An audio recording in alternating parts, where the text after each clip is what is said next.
Good morning all of you. तो आज का न्यू चैप्टर स्टार्ट करेंगे, गुरुत्वाकर्षण। बहुत ही इंपॉर्टेंट चैप्टर है। गुरुत्वाकर्षण पढ़ने से पहले हम कुछ जान लेते हैं कि गुरुत्वाबल किसको कहते हैं, गुरुत्वाबल किसको कहते हैं। तो हेडिंग दीजिएगा गुरुत्वाबल, गुरुत्वाबल, गुरुत्वाबल। हेडिंग दीजिएगा गुरुत्वाबल, गुरुत्वाबल।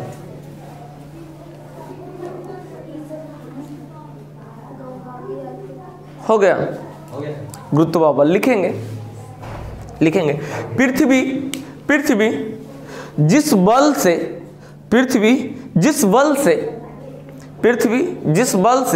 किसी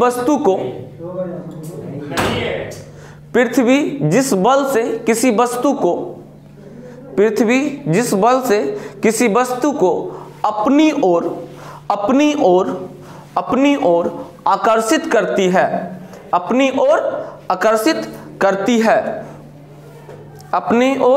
आकर्षित करती है, उसे गुरुत्वाबल कहते हैं, उसे गुरुत्वाबल कहते हैं। ग्रेविटेशनल फोर्स कहते हैं। तो ग्रेविटेशनल फोर्स क्या हुआ, कोई वस्तु देखा, न्यूटन साहब क्या बताया था कि एगो आम गिर गया, वहीं से सेव गिर गया, हैं? सेव गिरा था, वहीं से गुरुत्वाबल का एक नया नियम चालू हो गया ना। आइंस्टीन, एल्बर्ट न्यूटन, क्या था, सर आइजैक न्यूटन। चलिए देखेंगे। तो क्या बोले, पृथ्वी जिस बल से किसी वस्तु को अपनी ओर हमेशा आकर्षित करती है, पृथ्वी कभी प्रतिकर्षित रिपल्सिव थोड़ी होता है। पृथ्वी पर भी रिपल्स, हमेशा किसी वस्तु को अपनी ओर आकर्षित, जिस बल से आकर्षित करती है उस बल को क्या बोलेंगे, गुरुत्वाबल। आगे लिखेंगे गुरुत्वीय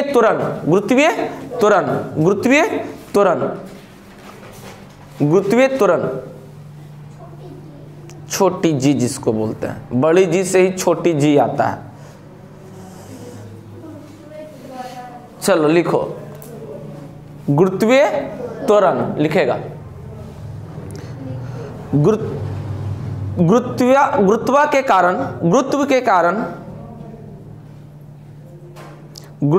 पृथ्वी के गुरुत्वीय बल के कारण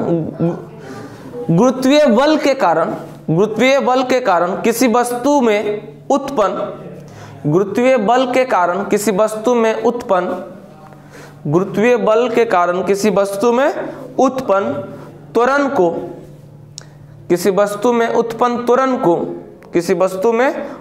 त्वरण को गुरुत्वीय त्वरण कहते हैं। Gravitation, acceleration due to gravity हमेशा लिखाता है, ठीक है, गुरुत्वीय त्वरण कहते हैं। तो गुरुत्वाकर्षण बल के कारण, किसके कारण, गुरुत्वाकर्षण बल के कारण अगर किसी वस्तु में त्वरण उत्पन्न होती है, मतलब ऊपर गुरुत्व, अब यहाँ है वस्तु, तो इसमें क्या चिन्हित है, गुरुत्वीय बल, एक्सेलरेशन ड्यू टू ग्रेविटी। कौन सा बल लग रहा है, पृथ्वी अपनी ओर कौन सा बल लगा रही है, गुरुत्वीय बल। तो गुरुत्वीय बल के कारण किसी वस्तु में त्वरण उत्पन्न होता है, उसे हम क्या बोलेंगे, गुरुत्वीय त्वरण। इसका एक वैल्यू दिया गया है, निकाला भी, हम निकालेंगे भी, इसका वैल्यू कैसे निकलता है अभी हम निकालेंगे भी। हाँ, इसका वैल्यू बदलते रहता है, इसका वैल्यू बदलता है। अब इसका वैल्यू निकाल लेंगे। इसका वैल्यू जैसे कि पोल पे होता है, क्या, पृथ्वी के पोल पे शून्य के बराबर शून्य हो जाता है। इसका जनरली एक वैल्यू पृथ्वी पर लिया गया है, जी का वैल्यू, इसको स्मॉल जी से सूचित करते हैं। इसका वैल्यू लिया गया है 9.8 मीटर प्रति सेकेंड। कोई दिक्कत, इसका वैल्यू लिया गया है कितना, पृथ्वी पर कितना इसका लिया गया है 9.8 मीटर पर सेकंड स्क्वायर। हाँ, इसका वैल्यू बदलता है, इसका वैल्यू बदलता है। इसका वैल्यू बदलते रहता है। चलो आगे, अब लिखो आगे न्यूटन का, अब इन्वर्सल हाँ सात्विक गुरुत्वाकर्षण क्या लिखेगा? न्यूटन साहब दिए थे वैज्ञान, क्या दिए थे? सात्विक क्या?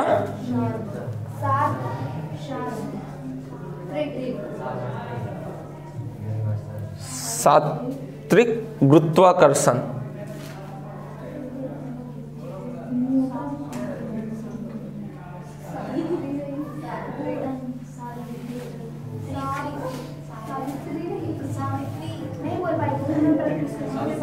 ऐसे लिखाएगा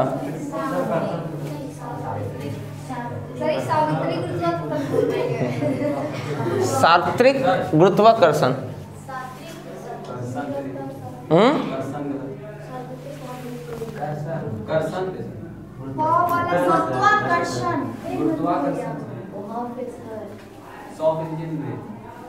चलो ठीक हो गया, लिखेगा। इसमें क्या कहा गया पहले इसको समझते हैं, इसको हम समझते हैं। इसका मान फिक्स होता है, ठीक है। देखो कोई भी दो वस्तु रखा हुआ है, कोई दो वस्तु m द्रव्यमान की कोई दो वस्तु रखा हुआ है, इसके सेंटर से इसके सेंटर तक की दूरी r। कोई भी दो वस्तु के बीच हमेशा क्या लगेगा? आकर्षण बल लगेगा। ये इस पे बल लगाएगा, ये इस पे बल लगाएगा। तो न्यूटन का जो सार्वत्रिक नियम है, न्यूटन का जो सार्वत्रिक गुरुत्वाकर्षण नियम है, इसमें बताया गया है कि जो इसमें लगने वाला बल है ये दोनों बल के गुणनफल के समानुपाती होता है तथा इसके बीच की दूरी के वर्ग के व्युत्क्रमानुपाती होता है। क्या होता है? हाँ, दो वस्तु रखा रहेगा तो एक बल का, वो बल का इतना कम होता है जिसमें ग्रेविटेशन, जिसमें यूनिवर्सल ग्रेविटी जिसको बोलते हैं, यूनिवर्सल सार्वत्रिक गुरुत्वाकर्षण, इसका मान इतना कम होता है कि इसको आभास नहीं होता है, पता नहीं चलता है। इसका मान देखो इतना 6.67 गुने 10 के पावर -11 होता है, -11 होता है। इसलिए इसका वैल्यू इतना कम होता है, इतना कम होता है कि पता नहीं चलता है, क्योंकि फिक्शन के कारण रुक जाता है, फिक्शन लॉसेस होता है, फिक्शन के कारण खत्म हो जाता है, एयर में फिक्शन होता है उसके कारण खत्म हो। लेकिन हमेशा दो वस्तु के बीच एक आकर्षण बल लगता है। नीचे की तरफ या ऐसे भी दो, एक वस्तु यहाँ है, तुम और मेरे बीच भी एक आकर्षण का बल लगता है, लेकिन g का मान उसमें आने वाला, जैसे एक यूनिवर्सल कांस्टेंट जो है, ग्रेविटी कांस्टेंट जिसको बोलते हैं, वो इतना कम होता है। देखा -11 होता है, इसलिए मास पे पता नहीं चलता है, मास में पता नहीं चलता। और हमेशा ये पॉइंट मास के लिए डिफाइन किया गया, हमेशा ये पॉइंट मास के लिए डिफाइन किया गया। हमेशा ये जैसे सूर्य से पृथ्वी के बीच सार्वत्रिक गुरुत्व बड़ा मास है, ठीक है, तो हमेशा ये पॉइंट मास के लिए डिफाइन किया गया। क्या नियम था इसका? क्या नियम था? इस पे लगने वाला बल m जो है, m1 इसको ले लेते हैं, इसको m2 लगा लो, तो f इस पे लगना F12, F जो है 1 के द्वारा 2 पे लगने वाला बल, और इधर से इस पे ही बल लगाएगा 2 1 2 पे क्या, हाँ 2 पे 1 के द्वारा लगाया गया बल, और इसमें 1 पे 2 के द्वारा लगाया गया बल, एक आकर्षण बल का। तो ये हमेशा क्या बताया था, पहला नियम क्या बताया था कि इसमें लगने वाला बल दोनों के द्रव्यमान के गुणनफल के समानुपाती होता है, दोनों के द्रव्यमान के गुणनफल के समानुपाती होता है, यानी F समानुपाती होगा m1 m2। दूसरा नियम इसका बताया गया था कि इसके सेंटर से इसके सेंटर, इसके ये दोनों वस्तु के बीच में लगने, ये दोनों वस्तु के बीच के दूरी के वर्ग के व्युत्क्रमानुपाती, यही दिए थे। तो F जो है इनवर्सली प्रोपोर्शनल होता है 1/r के स्क्वायर।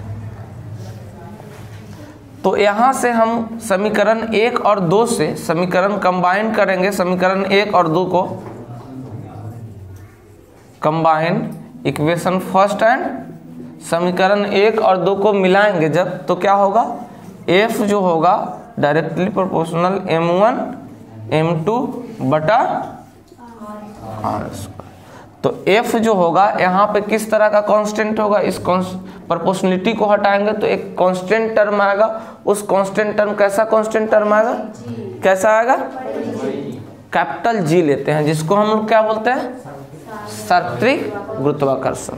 ठीक है, तो इसको हटाएंगे तो एक बड़ी G आएगा m1 m2 बटा, अब हमको इसको बोलते हैं यूनिवर्सल ग्रेविटेशनल, जिसको हम बोलते हैं सार्वत्रिक गुरुत्वाकर्षण। तो इस G को निकालेंगे, देखो तो इस G को निकालेंगे कैसे, तो इस G बराबर हो जाएगा, कैपिटल के G बराबर हो जाएगा F(r²) बटा m1 m2 हो जाएगा। कोई दिक्कत है? चलो, तो G बराबर इसका SI, अब G बराबर इसका SI मात्रक की बात करेंगे तो न्यूटन मीटर स्क्वायर प्रति क्या हो जाएगा, kg स्क्वायर। तो इसका भी मान होगा न्यूटन मीटर प्रति kg। कोई दिक्कत वाली बात? हाँ, क्या कोई दिक्कत है क्या बुआ? बोल के चुप हो जाती है। समझ नहीं आया, बोलना जाता है, समझना है। क्या न्यूटन साहब बोले थे, एक नियम है जिसको सर आइजैक न्यूटन दिए थे। क्या बोले थे, क्या गिरा था पेड़ से? सेब गिरा था। ठीक है, तो ये बोले थे कि अगर कोई दो वस्तु रखी हुई है, आपस में दो वस्तु रखी हुई है, तो उसके बीच एक आकर्षण बल कार्य करता है, उसके बीच एक आकर्षण बल कार्य करता है। जो क्या होता है, उस पे आकर्षण बल वो दोनों बल के गुणनफल के समानुपाती होता है। मतलब कि अगर बल ज्यादा लगे, मास ज्यादा रहेगा तो फोर्स भी ज्यादा लगेगा, मास कम रहेगा तो बल भी कम लगेगा। जैसे पृथ्वी और सूर्य के बीच एक बड़ा सा दूरी हो जाता है और दूरी के स्क्वायर लगता है। ठीक है, तो दो वस्तु के बीच, एगो यहाँ एगो, तो उसके बीच आकर्षण बल लगता है। लेकिन उस आकर्षण बल जो है, उस पे लगने वाला जो इसमें बल जो है, आकर्षण बल जो इसके बराबर, ये G के बराबर, इसके बराबर, बीच में ही आ जाता है। तो ये इतना कम है कि इसके बीच लगने वाला बल जो है हमको नहीं बुझाता है, हमको नहीं बुझाता है, परीक्षा में बुझा जाता है। हाँ क्या? तो ये बहुत कम है, इसका वैल्यू देखो हाँ लिख दिया, ये बहुत कम है बउआ। तो ये दोनों मास के बीच एक फोर्स आकर्षण बल लगेगा, इसके द्वारा 1 के द्वारा 2 पे लगाएगा, 1 के द्वारा 2 पे लगेगा, 2 के द्वारा 1 पे लगेगा, इसके द्वारा इस पे लगेगा एक आकर्षण बल, और इसके द्वारा इस पे लगेगा। एक दोनों के बीच एक आकर्षण बल का कार्य करता है, एक आकर्षण बल कार्य करता है। तो ये दोनों के गुणनफल के समानुपाती। दूसरा नियम बताए कि अगर इसके बीच की दूरी r है, अगर इसके बीच की दूरी r है, तो इस पे लगने वाला जो बल है, इस पे लगने वाला बल है जो इन्वर्सली व्युत्क्रमानुपाती होता है किसका? दूरी के, इतना दूरी है इसका स्क्वायर के व्युत्क्रमानुपाती। अगर दूरी ज्यादा रहेगा तो बल कम लगेगा। व्युत्क्रम उल्टा नहीं है, व्युत्क्रम अगर दूरी ज्यादा रहेगा तो बल दूरी कम रहेगा तो बल, यही न्यूटन साहब एक नियम दिए थे। अब ये नियम है तो इसमें अब क्या पता है, नियम है तो नियम है ना। नियम दिए थे तो यही नियम को दिए। अब इसको देखो, दोनों का अगर कंबाइंड करेंगे एक और दो, तो एक कैसा गुरुत्वाकर्षण बल इसके बीच कैसा बल लगे, कार्य करेगा, सार्वत्रिक गुरुत्वाकर्षण लगेगा। तो इसको देखो, दोनों का कंबाइंड किए तो F directly proportional m1 m2 अब बटा के इसको, अब इसको प्रोपोर्शनलिटी को हटाएंगे तो यहाँ पे किस तरह का बल कार्य करेगा, सार्वत्रिक गुरुत्वाकर्षण, यही ना बल कार्य करेगा। तो G बराबर यहाँ निकाल दिए, तो G बराबर क्या होगा, F(r²) बटे m1 m2। तो G बराबर इसका SI मात्रा क्या हो गया, F का बल का न्यूटन और R का, और यहाँ kg इंटू kg। कोई दिक्कत वाली बात। इसका डायमेंशन अब देख लेते हैं, इसका डायमेंशन देख लेते हैं। इसका डायमेंशन क्या होगा, बल के लिए क्या होगा, m(l)(t)⁻², दूरी के लिए l² और बटा इसके लिए m और इंटू m क्या हो जाएगा, यहाँ से एक m खत्म, क्या होगा बाबू, ml3 क्यों नहीं हो जाएगा, ml3 t-2। चलो छापो,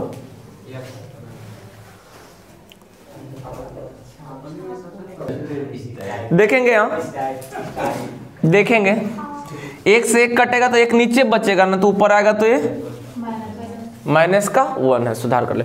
और इस G का मान कितना है, 6.67 × 10⁻11, माइनस में 11 है। मतलब अब दोनों मास के बीच इतना कम बल है कि पता नहीं चलता। अब इसको, इस G को डिफाइन करते हैं, सार्वत्रिक गुरुत्वाकर्षण को, ये तो नियम एक था, अब इसको डिफाइन करते हैं।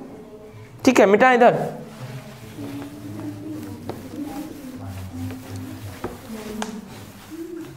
चलो अच्छे बाबू, देखो तो बउआ,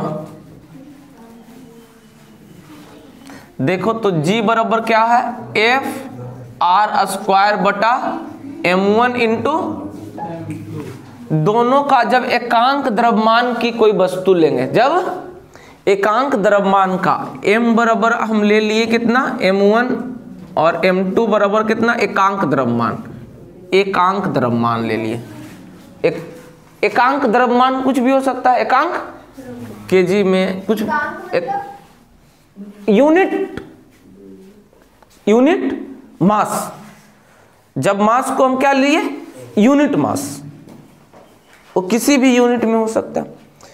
मास कितना लिए, यूनिट मास लिए, और दूरी को हम एकांक लिए, एकांक दूरी r बराबर 1, एकांक दूरी, एकांक द्रव्यमान, और क्या लिए, एकांक दूरी, कुछ में भी ले सकते हैं, कोई दिक्कत वाली बात। तब क्या होगा, तब G बराबर क्या होगा, F और इंटू 1 I11, तो क्या होगा, G बराबर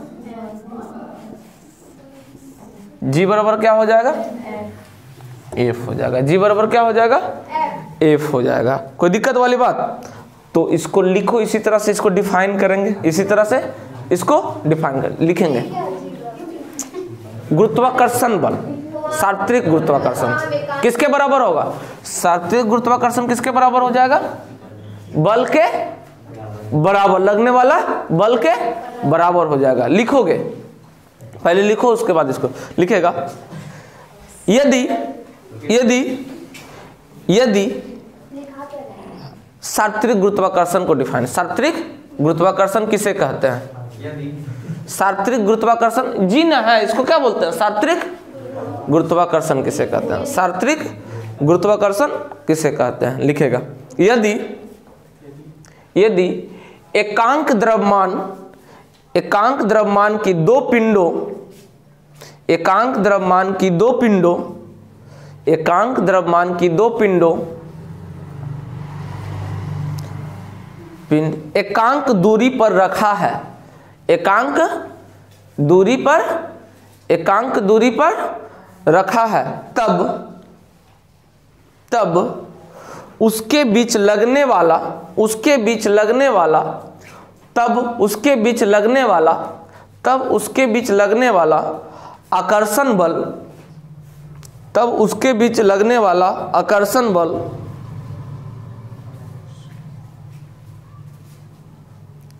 गुरुत्वीय नियतांक, गुरुत्वीय नियतांक के, जी क्या है गुरुत्वीय नियतांक, क्या सार्वत्रिक नियतांक, सार्वत्रिक गुरुत्वाकर्षण के, सार्वत्रिक गुरुत्वीय नियतांक के बराबर होता है, गुरुत्वीय नियतांक के बराबर होता है, गुरुत्वीय नियतांक के बराबर होता है। कोई दिक्कत? तो गुरुत्वीय नियतांक को भी या फिर सार्वत्रिक नियतांक को भी डिफाइन कर दिए। कोई दिक्कत? कोई दिक्कत वाली बात नहीं है। चलो, तो अब क्या करेंगे आप लोग देखेंगे, जब ये सार्वत्रिक नियतांक है जी, या सार्वत्रिक गुरुत्वाकर्षण, गुरुत्वीय नियतांक भी इसको बोलेंगे, इसका मान भी आपको लिख दिए, इसका वैल्यू कितना आता है। जब दूरी को एकांक दूरी पे रखे और मास को एकांक कर दिए, तब क्या हुआ देखो, तो एफ जी किसके बराबर हो गया, एफ के बराबर। तो ये इसके बीच लगने वाला आकर्षण बल किसके बराबर हो जाएगा, ये दोनों वस्तु के बीच लगने वाला आकर्षण बल किसके बराबर होगा, इस पे लगने वाला बल के बराबर क्या हो जाएगा, बल के बराबर क्या होगा, जी हो जाएगा। और इस बड़ी जी का मान इतना कम होता है कि हमको पता, लेकिन दो वस्तु के बीच एक आकर्षण देखो कितना कम होता है, -11, तो समझ सकती है कि कितना कम, लेकिन दो वस्तु के बीच लगने वाला बल किसके बराबर होता है, सार्वत्रिक नियतांक के। कोई दिक्कत, समस्या, संदेह नहीं है तो लिखिए, कोई शक? चल, अगला एक रिलेशन है कैपिटल जी और जी में संबंध, सार्वत्रिक गुरुत्वाकर्षण और गुरुत्वीय त्वरण में संबंध क्या है, सार्वत्रिक गुरुत्वाकर्षण और इसमें संबंध क्या है। तो इसके लिए हम क्या करते हैं, पृथ्वी पर एम द्रव्य, पृथ्वी का मास कैपिटल एम, कैपिटल का एम, इसकी त्रिज्या क्या, कैपिटल के आर। अब इस पे कोई वस्तु का द्रव्यमान एम है, स्मॉल एम है, तो इसके बीच लगने वाला बल क्या होगा, तो हम क्या पढ़े हैं, इस दोनों के बीच लगने वाला बल क्या है, एफ बराबर क्या पढ़े हैं, जी कैपिटल का एम स्मॉल का एम बटा क्या, आर के स्क्वायर। क्या कोई दिक्कत वाली बात? हाँ, अब देखो, अब इसके बीच लगने वाला, अब इसके बीच लगने वाला बल क्या होता है, अगर कोई पृथ्वी पर वस्तु रखा हुआ है एम द्रव्यमान के, तो कैसा बल कार्य करेगा, कैसा बल का कार्य करेगा, एफ बराबर एम जी। तो पृथ्वी पर एम द्रव्यमान, पृथ्वी का द्रव्यमान एम है, इस पे लगा हुआ एक वस्तु है क्या, स्मॉल एम का, तो वहां पे कौन सा बल कार्य करेगा, गुरुत्वीय बल कार्य करेगा। क्या कार्य करेगा, एफ बराबर एम जी। इक्वेशन फर्स्ट मान लेते हैं और इसको इक्वेशन सेकेंड। तो एफ बराबर क्या लिख देंगे, एम इंटू जी बराबर कैपिटल के जी, कैपिटल के एम और स्मॉल का एम बटा कैपिटल के आर स्क्वायर। देखो, इस छोटी एम से छोटी एम कैंसल हो जाएगा, तो जी बराबर क्या होगा, कैंसिल हो जाएगा, कैपिटल जी कैपिटल एम बटा कैपिटल, यही होगा रिलेशन है। अब देखो, कैपिटल जी का मान अभी हम तुरंत बताए 6.67 गुने 10 के पावर 11। क्या बताए थे, न्यूटन, बोलो जल्दी, न्यूटन मीटर स्क्वायर पर kg स्क्वायर, यही ना बताए थे बाबू रे। आर, पृथ्वी का द्रव्यमान कितना होता है? पृथ्वी का द्रव्यमान कितना होता है? पृथ्वी का द्रव्यमान कितना होता है? तो बोलेगा 6 × 10 के पावर, पृथ्वी का द्रव्यमान कितना होता है? यहां से m। बाबू पृथ्वी का द्रव्यमान होता है 5 पॉइंट, कितना घनत्व होता है, डेंसिटी होता है पृथ्वी का 5.96 × 10 के पावर, × 10 के पावर कितना 24 पृथ्वी का द्रव्यमान होता है। ऐसे निकाल भी सकते थे जी का मान। m बराबर होता है कितना, m बराबर होता है 5.96, डेंसिटी उतना 5.96 × 10 के पावर, 10 के पावर कितना होता है 24 kg, इतना होता है। अब देखो यहां से अगर निकालेंगे, अब पृथ्वी का त्रिज्या r कितना होता है 6400 किलोमीटर, इसको अगर बदलेंगे तो 4 कितना होगा, मीटर में बदलेंगे तो 3 शून्य और 6400 ना होता है किलोमीटर, 6400 किलोमीटर है। तो इसको अगर बदलेंगे किलोमीटर में तो 6.4 × 10 के पावर माइनस के कितना, यहाँ 3 गो तो 3 3 6, इतना मीटर हो जाएगा। कोई दिक्कत वाली बात, कोई दिक्कत वाली बात नहीं। बाबू यहाँ से तुम जी के मान निकालेगा तो 9.8 आएगा। तो जी बराबर कितना होगा, कैपिटल जी के मान 6.67 × 10 के पावर माइनस के 11। एम का मान मास कितना होता है इसका, डेंसिटी कितना है पृथ्वी का 5.9 × 10 के पावर 24 kg। ठीक है, बट्टा में कितना होगा आर के स्क्वायर, आर कितना है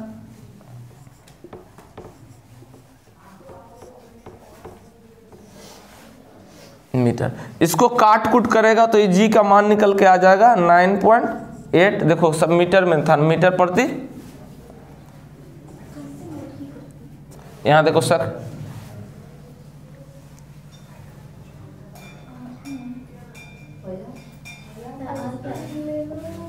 यहां से काट कुट करो, यहां से काट कुट करेगा। चलो लिखो तो यहां, हाँ कहाँ क्या लिखे, अरे मास निकालना पड़ेगा, पृथ्वी का मास निकालना पड़ेगा, रो निकालना पड़ेगा। मास बराबर क्या होता है, डेंसिटी बराबर क्या होता है, डेंसिटी बराबर मास बाई वॉल्यूम नहीं होता है, मास बाई आयतन वॉल्यूम।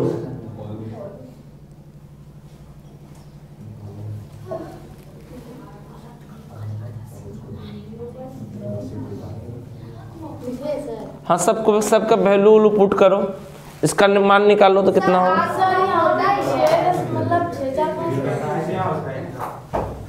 त्रिज्या होता है पृथ्वी का रेडियस, और इसका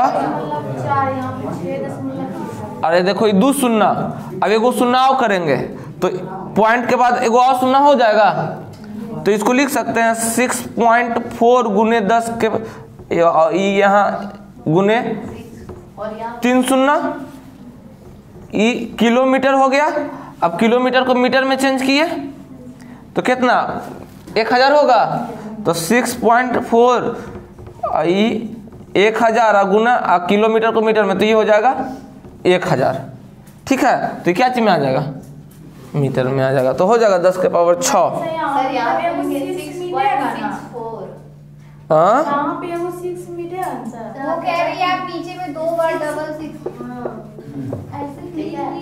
चल हो गया क्लीन, इसको निकाल लेगा। तो आज के लिए इतना ही, टाइम हो गया ऑफिस का। ठीक है, लाइक शेयर सब्सक्राइब कर देना, हाँ कमेंट।